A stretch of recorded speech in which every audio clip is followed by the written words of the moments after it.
So now we come to the pentagram component of the lesser ritual of the pentagram. And this is where the error of the banishing part has crept in.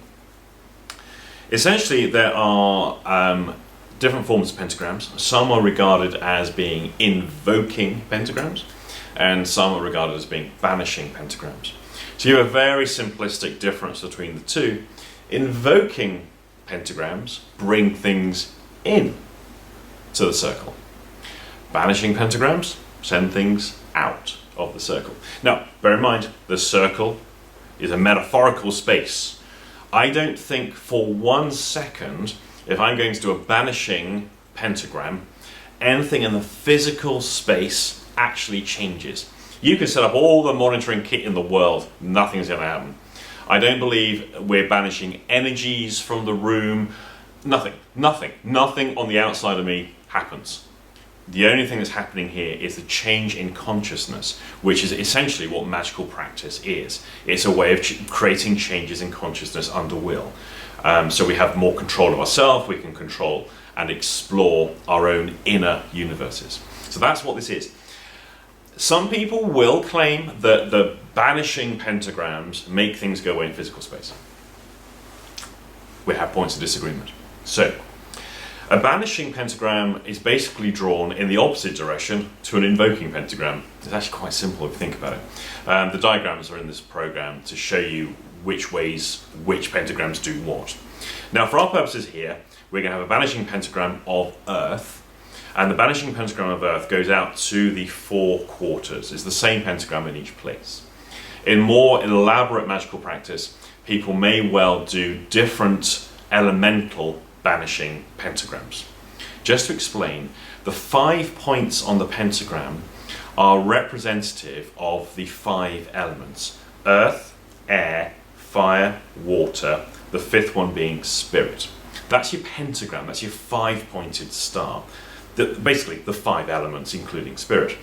The hexagram, the 6-pointy star, which is like 2 triangles interposed over each other, that's about they're more astrological, they're more planetary influences. The pentagram is the microcosm, the mini man. Look, if I put my legs out, arms out, I've got 1, 2, 3, 4, 5. So 5 points. The hexagram is about what's out there. It's about the zodiac. It is the outside world, the macrocosm. Pentagrams being microcosm. So generally in magical operations, these are how these things get differentiated. If we're doing sort of more elemental workings, we're going to use pentagrams. If we're doing more sort of esoteric, astrological, universal workings, guess what? We're going to use hexagrams. So we're going to use 4 banishing pentagrams of Earth. They start off, I've got to face this way, otherwise it won't make sense. You're going to start off in the bottom left-hand corner and come up to the top. And then you go down to the bottom right, up to the upper left, and then across the upper right, and then down back to where you started. In running workshops around this kind of work, people who've never done this stuff before find it really hard to draw a pentagram. I used to doodle them as a child, many people did. If you can't draw a pentagram, start doodling them until you get the idea. Because once you can draw it on paper, then it's really easy to draw in space. So for some of you, if this gets really complicated and confusing, you may want to start off on paper first until you get the idea. Now what I'm going to do is I'm going to start off facing east. So that Kabbalistic cross that we did, we start off facing to the east. If you can, get a compass and actually face east. However, we've got to be realistic. It's not always possible to orientate to where east is because of the room or the space in which we work. So there may well be limitations. And it might well be that there's a window over here that gives us a much better way of working as east. So you've got geographical east and sort of general east for points of working. Try and align it if you can. I wouldn't get too hung up on it. And now what I'm going to do, in order to draw that pentagram, I could use a wand, otherwise known as a wooden stick. I could use a dagger, otherwise known as a knife, depending on what you want to do. The wand isn't just a stick to the magician, because he'll have done stuff with it to turn it into his wand, representative of his will. Now what I'm going to do is I'm going to put my left foot into my right foot in a T form. And that's how I stand.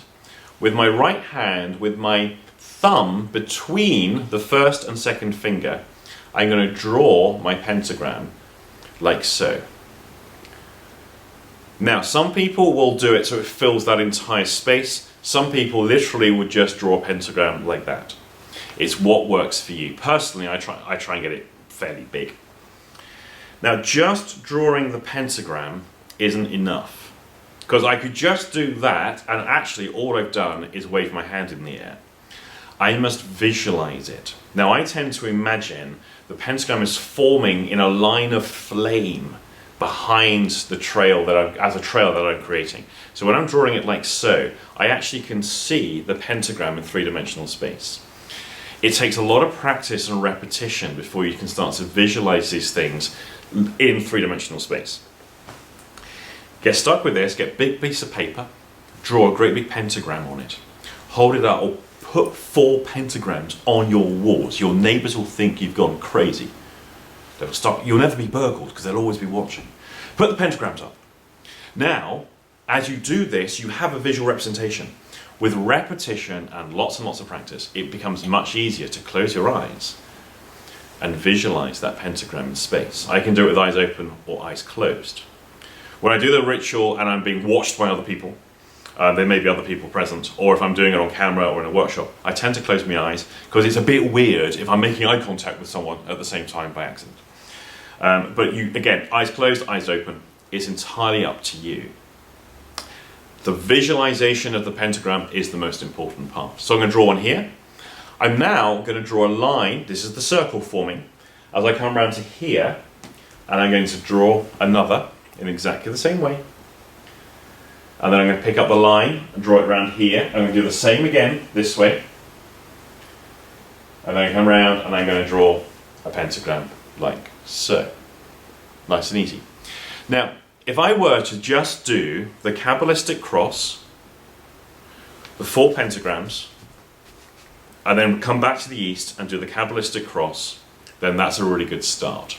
You've done the beginnings of the banishing ritual. What I'm going to recommend you do is start there and practice. Just as, go over it again. Start with the Kabbalistic cross. Ateh, Malkuth, ve-Geburah, ve-Gedulah, le-Olahm, amen. With those visualizations. Then putting your foot, the left foot into the right heel, facing east, draw a pentagram and visualize it. Hold that visualization, come round, draw another one, and visualize it. Hold that pentagram. And this one doesn't go away just because I've drawn this one. Now I've got this one and this one. Now you're going to draw the same. Remember the foot position. We're going to go around here, and then we're going to draw the same. Then you're going to come back to here and do the Kabbalistic cross again. Start with that. Do about a dozen of those at different times until that becomes really familiar and second nature. And only when you've gone that far do you start to introduce the components that we're going to do in the next video.